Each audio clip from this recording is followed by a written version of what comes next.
Evakuasi murni bocah yang terseret sungai di Palopo, Sulawesi Selatan berlangsung dramatis.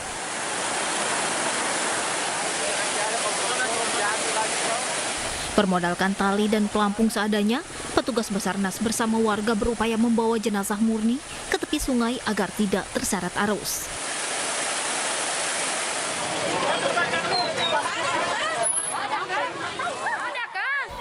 Korban berikutnya, Nur Faisa, ditemukan tersangkut tumpukan sampah setelah terseret sejauh 3 km dari lokasi pertama tenggelam.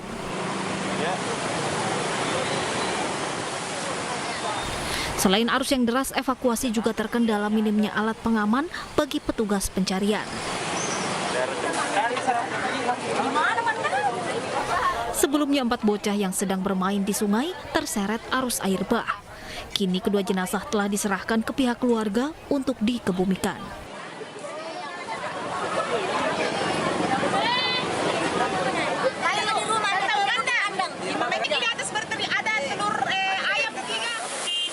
Dari Palopo, Sulawesi Selatan, Nasruddin, iNews melaporkan. Setelah viral dengan memblokade lampu merah Ciceri, Serang, Banten, sekelompok geng motor diringkus polisi. Dari penangkapan tersebut, polisi menyita barang bukti berbagai senjata tajam. Tengok kanan, tengok kiri, lagi, Serang Timur, Kota. Inilah aksi geng motor saat memblokade jalan di kawasan Serang, Banten. Setelah viral di media sosial, geng motor yang kerap meresahkan pengguna jalan ini dibekuk polisi. Dari penangkapan, polisi menyita senjata tajam dan handphone yang digunakan pelaku sebelum beraksi. Berdasarkan penyelidikan polisi, kelompok ini menamakan diri Geng Motor All Star.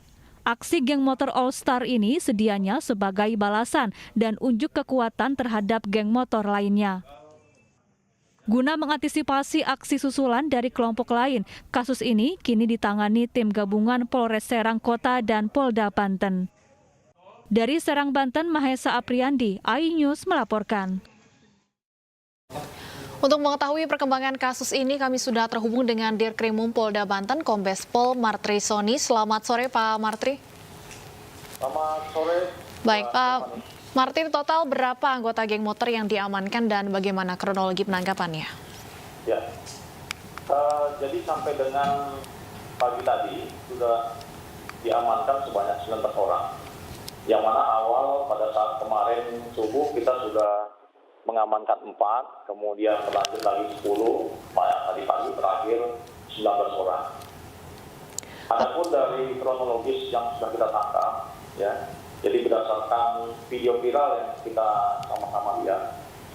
Kemudian dari Polda Banten bersama-sama dengan jajaran melakukan pengejaran dan mengamankan beberapa orang yang sudah kita amankan.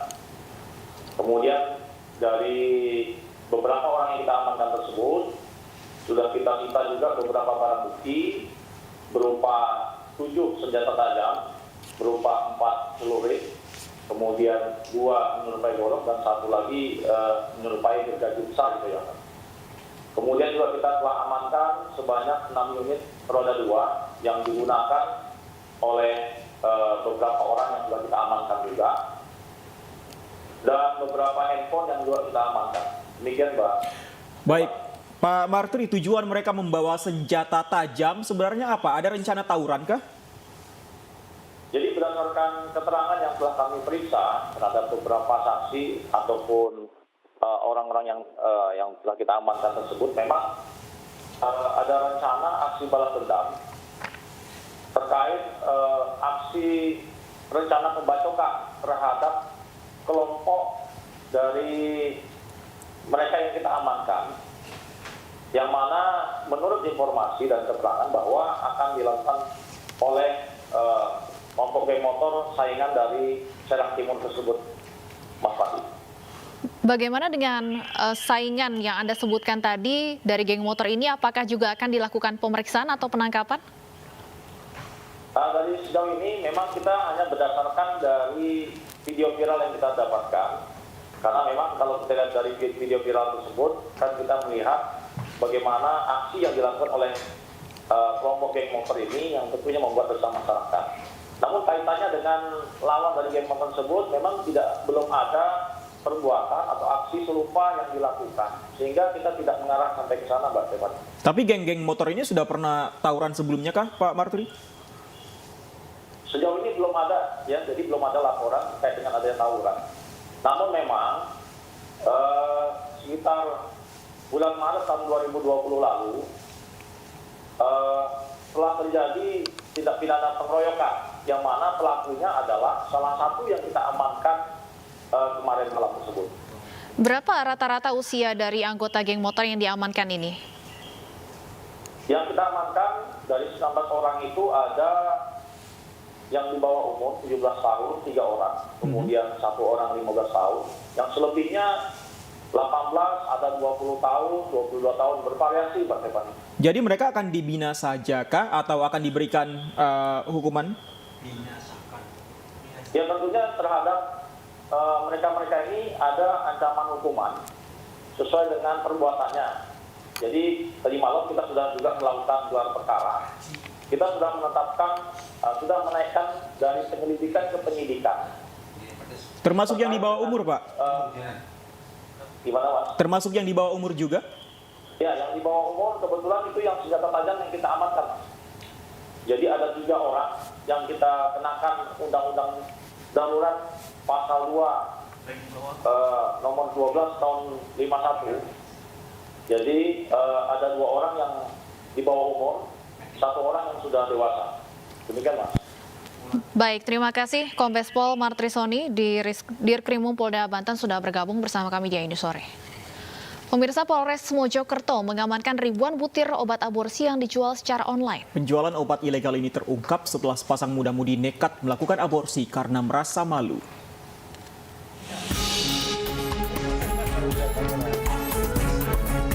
Polres Mojokerto membongkar jaringan penjual obat aborsi yang diedarkan secara online. Selain mengamankan 6 tersangka, polisi juga menyita ribuan butir obat penggugur kandungan. Pengungkapan berawal dari kasus aborsi yang dilakukan sepasang kekasih warga desa Pungging, Kabupaten Mojokerto. Kedua tersangka mengaku membeli obat aborsi secara online melalui media sosial. Dari keterangan tersangka, polisi kemudian mengembangkan penyelidikan dan membongkar sindikat penjualan obat aborsi online. Dan kita menemukan tersangka yang melakukan aborsi bernama inisial NM yang memang membenarkan, sudah melakukan aborsi barang tersebut ataupun obat-obatan yang bersifat menggugurkan kandungan. Yang salah satu dampak dan juga aspek dari obat tersebut adalah untuk menggugurkan kandungan. Itu didapatkan dari pembelian online. Dari pembelian online yang berkomunikasi menggunakan akun Facebook kepada saudara Zulmi.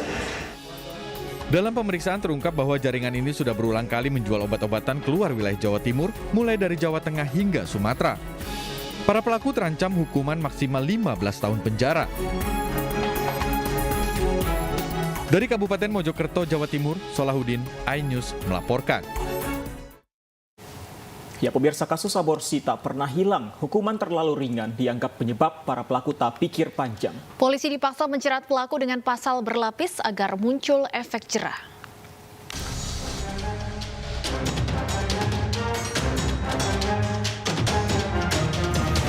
Tak ada yang menyangka rumah di pinggir jalan ini tempat praktik aborsi ilegal. Lokasinya di Jalan Percetakan Negara, Jakarta Pusat. Pengakuan pengelola kepada polisi sudah lebih 30.000 janin mereka gugurkan sejak beroperasi 3 tahun belakangan. Dalam sehari, tempat ini bisa menampung 6 pasien dengan keuntungan 10 juta rupiah.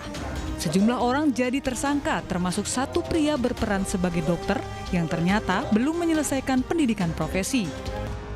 Ironisnya, penggerebekan praktek haram ini dilakukan tak jauh dari penggerebekan lokasi praktek aborsi lainnya di Jalan Raden Saleh, Jakarta Pusat.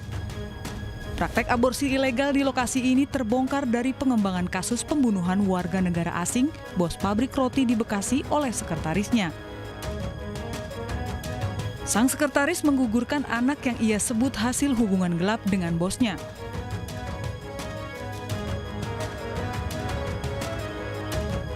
Komisi Perlindungan Anak Indonesia prihatin, aborsi ilegal marak terjadi. Penegakan hukum berat patut diberikan kepada pelaku agar muncul efek jera.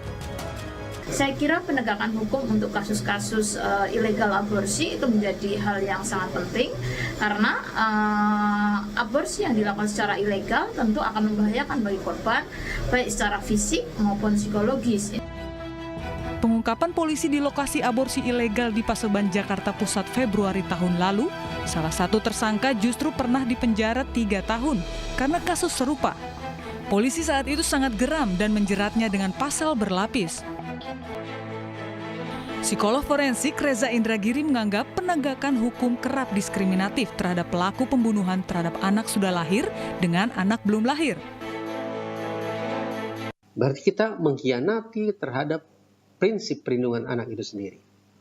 Karena itulah dalam sekian banyak kasus aborsi ilegal, dalam sekian banyak kasus pembunuhan terhadap anak-anak yang dilakukan secara terencana ketika anak-anak itu belum dilahirkan, kepada pihak kepolisian saya selalu merekomendasikan penggunaan pasal-pasal pembunuhan berencana. Menjerat pelaku aborsi ilegal dengan pasal pembunuhan berencana memang sulit, lantaran kasus aborsi diatur khusus undang-undang. Namun Reza Indragiri menganggap hukumannya terlalu ringan, maka perlu direvisi. Agar pelaku benar-benar berpikir ulang karena negara melindungi semua anak entah sudah lahir atau masih dalam kandungan.